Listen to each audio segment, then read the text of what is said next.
it wasn't a kesher of like, what does it mean to be Jewish? I got to know Noach, and Noach kind of took me over, under his wing, so to speak, because he was a big guy there. He was an older fellow there, and he introduced me to very interesting things. Like one thing was wine. We used to go, almost every couple of days to the wine store, and he had a nice collection.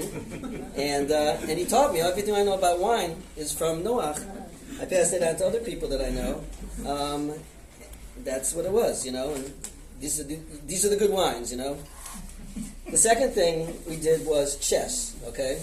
Now, I wasn't a big player of chess, but Noach was a big player of chess. And every day we played chess, and it became like a thing with us. And and at a certain point there, I decided, okay, I'm ready to move on. I'd been there, I don't know, maybe close to a year or something. And I moved out west. I went to Oregon. And I was doing all sorts of odd jobs. That was my wandering period for about a year of wandering.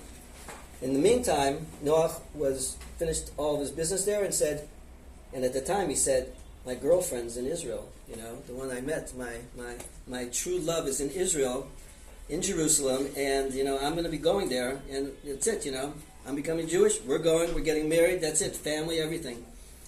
So I said, that sounds like a nice dream, I don't think I ever saw a picture of your Ima, but I heard a lot about her. And so Noach went to Israel, to Jerusalem, and he has that story. And I'm in Oregon, and then I was in Akron, Ohio. I was just floating around, but not finding what I wanted. Now, during this time period, there was no cell phones, and I don't even know how we kept in touch, but at a certain point, he started writing me letters, okay? And I was getting them. And, in Oregon and Akron and different places.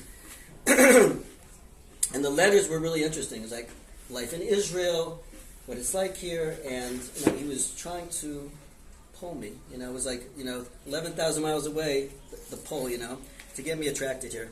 And believe it or not, and I didn't know they still existed, but I have the letters right here. What? These letters actually stayed, and I can pass them around later. But I want to just. I will tell young people, tell them what a letter is. Okay. This is first of all, if any of you don't know, this is called an aerogram. Oh my God! Where you send it just like that. We didn't have an envelope. You folded it up and you sent it. Wow. But